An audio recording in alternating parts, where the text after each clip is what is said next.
जय माता दी। श्री दुर्गा सप्तशती का अष्टम अध्याय, रक्त बीज का वध। ऋषि कहते हैं, चंड मुंड दोनों दैत्यों के मारे जाने पर तथा बहुत सी सेना के भी मारे जाने पर असुर राजा महाप्रतापी शुंभ के चित्त में भारी क्रोध पैदा हो गया।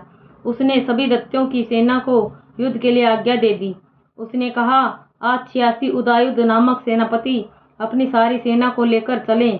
असुर 84 कंबु सेनापति भी अपनी सेना के साथ युद्ध के लिए निकले और मेरी आज्ञा से 50 करोड़ वीर कुल के असुर तथा 100 धूम्र कुल के सेनापति सेनाओं के साथ प्रस्थान करें। और फिर मेरी आज्ञा से कालिक मौर्य दोहर्द शुंभ ने इस प्रकार आज्ञा देकर शंभि बहुत सी सेनाओं के साथ प्रस्थान कर दिया।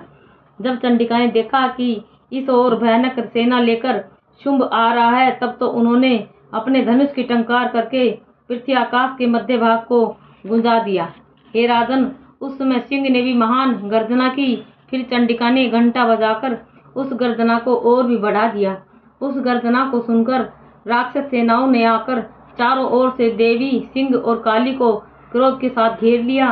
हे राजन, राक्षसों के नाश के लिए तथा देवताओं की वृद्धि के लिए अत्यंत बल एवं पराक्रम से संपन्न होकर ब्रह्मा, विष्णु, शिव, कार्तिक, स्वामी इंद्र आदि देवताओं की शक्तियां उन्हीं के शरीरों से निकलकर उन्हीं रूपों से चंडिका के पास आ गई। जिस देवता का जो रूप जैसे भूषण तथा वाहन है, उन्हीं वस्तुओं से संपन्न होकर वह देवता शक्ति वही रूप धारण कर राक्षसों के साथ युद्ध करने के लिए आ गई। ब्रह्मा जी की शक्ति, जिसे ब्रह्माणी कहते हैं, जो हंसों से जुटे विमान पर आरूढ़ थी, अक्षय सूत्र कमंडल से शोभित थी, सबसे प्रथम उपस्थित हुई। महेश्वर की शक्ति वर्ष पर विराजमान, सुंदर त्रिशूल धारण किए, माँ सर्पों के कंकण धारण किए, मस्तक पर चंद्र रेखा शोभित थी, वह मातेश्वरी शक्ति आई। कार्तिक स्वामी की शक्ति हाथ में शक्ति लिए हुए आई। मोर पर आरूढ़ गुह रूपणी कुमारी अंबिका शक्ति राक्षसों से युद्ध करने के लिए आ गई। वैसे ही विष्णु की शक्ति गरुड़ पर सवार होकर शंख, चक्र, गदा, शांग एवं खंग हाथ में लिए वहां वैष्णवी शक्ति आ गई। यज्ञ वराह का विचित्र रूप धारण करने वाले विष्णु की वराह शक्ति वैसा ही स्वरूप धारण करके वहां आई। नरसिंह जी के समान शरीर को धारण किए, गर्दन के बालों के फटकारने से आकाश के तारों को बिखेरती हुई नारसिंगी शक्ति वहां आ गई। इंद्र की शक्ति इंद्र के समान रूप वाली 1000 नेत्र धारण किए वज्र हाथ में लेकर ऐरावत हाथी पर विराजमान होकर वहां आ गई। तब देव शक्तियों सहित शंकर जी ने चंडिका से कहा, मेरी प्रसन्नता के लिए शीघ्र से शीघ्र इन असुरों का संहार करो। इतना कहते ही देवी के शरीर से अत्यंत भयानक सैकड़ों गिदड़ियों की भांति हुम हुम करती हुई बड़ी चंडिका शक्ति प्रकट हो गई।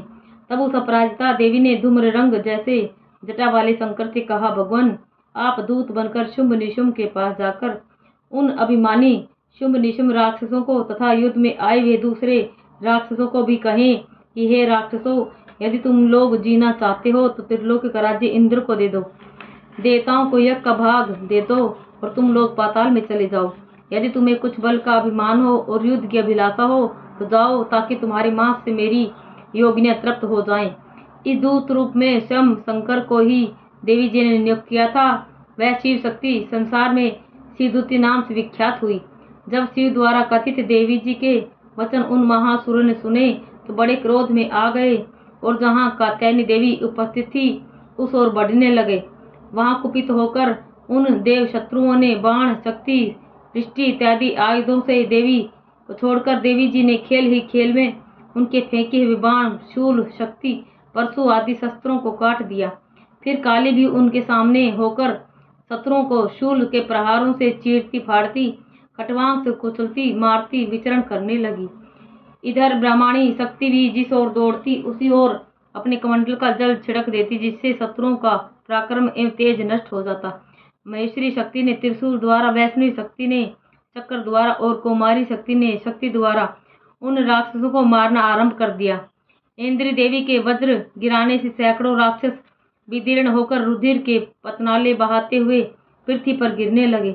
वराही देवी ने तो कुछ एक को तुंड प्रहार से मार डाला। कितने राक्षसों की छातियां अपनी दाढ़ों के अग्रभाग से चीर डाली। वराह मूर्ति ने चक्र द्वारा बहुत से राक्षस चीर फाड़ डाले। कितने महादत्यों को नारसिंगी शक्ति अपने नखों से विदीर्ण करके भस्म करने लगी। कितने दैत्य शिवदूती का कठोर अट्टहास से भयभीत होकर पृथ्वी पर गिरने लगे, फिर वह उन्हें खाती गई। इस प्रकार अत्यंत क्रोधित होकर अनेक उपायों द्वारा बड़े बड़े राक्षसों को मारते हुए मातृगण को देखकर देव शत्रुओं के सैनिक भागने लगे। उन राक्षसों को मातृगण से पीड़ित होकर भागते हुए देखकर क्रुद्ध महासुर रक्तबीज युद्ध करने के लिए आ गया।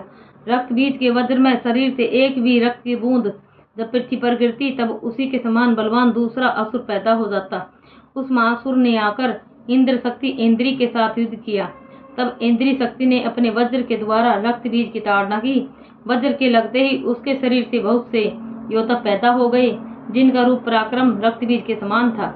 जितनी भी रक्त की बूंदें शरीर से गिरती थी, उनके उतने ही उसके सदृश बलवीर पराक्रमी राक्षस उत्पन्न हो गए। वे रक्त से उत्पन्न हुए राक्षस भी अत्यंत भयानक अस्त्र शस्त्र से सुसज्जित होकर मातृगणों के साथ युद्ध करने लगे। फिर इंद्री ने वज्र से उसका सिर काट डाला, उससे रुधिर बहने लगा। तब हजारों राक्षस उस रक्त से पैदा हो गए। वैष्णवी शक्ति ने चक्र द्वारा उसे मारा।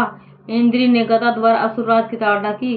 वैष्णवी के चक्कर से क्षत होने पर उसके शरीर से जो ही रक्त स्राव हुआ, उससे हजारों उसी के समान महासुर पैदा हो गए, जिनसे संपूर्ण संसार भर गया।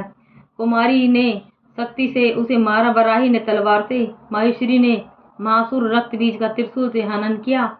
उस दैत्य ने भी गदा द्वारा सभी मातृगणों को अलग अलग मारा। उस समय रक्तबीज बड़े क्रोध में था। शक्ति, शूल आदि आयुधों से कई बार विचित होने पर उसके शरीर से रक्त प्रवाह के पृथ्वी पर गिरते ही सैकड़ों असुर उत्पन्न हो चुके थे। दैत्य के रक्त से उत्पन्न उन असुरों से सारा जगत व्याप्त हो गया। देवताओं को डरा एवं उदास देखकर तब शीघ्र ही चंडिका ने काली से कहा, हे चामुंडे, अपना मुख तुम अधिक विस्तार से फैला लो। मेरे शस्त्र के प्रहार से गिरते हुए रक्त की बूंद और बिंदुओं से उत्पन्न महादत्यों को अपने वेगवान मुख द्वारा खाती जाओ और युद्धभूमि में रुधिर रोत्पन्न इन महादत्यों का भक्षण करती जाओ। इस प्रकार कहकर चंडिका ने रक्तबीज पर त्रिशूल से प्रहार किया। फिर काली ने रक्तबीज का रक्त मुख से ग्रहण कर लिया। उस दैत्य ने भी चंडिका पर गदा चलाई, किंतु 10 गदापात द्वारा चंडिका को कुछ वेदना न हुई। रक्तबीज के छत विछत शरीर से जो बहुत रुधिर गिरने लगा तो उसे चामुंडा मुख द्वारा पीती गई, और जो रक्तपात से राक्षस पैदा हो गए थे उन्हें भी मुख में डालती गई। इस प्रकार चामुंडा ने सभी दैत्य खा डाले और रक्तबीज का रक्त भी पी डाला। तब देवी ने शूल, वज्र, तलवार, दृष्टि इत्यादि आयुधों से हीन उस महासुर रक्तबीज को मार डाला। शस्त्र समूह से आहत होकर वह पृथ्वी पर गिर पड़ा। हे राजन, रक्त तो उसका चामुंडा ने ही पी लिया था। उसकी मृत्यु होने पर देवता परम प्रसन्न हुए। मात्र शक्तियां उसके रुधिरपान के मत से उन्मत्त होकर नृत्य करने लगी। जय माता दी।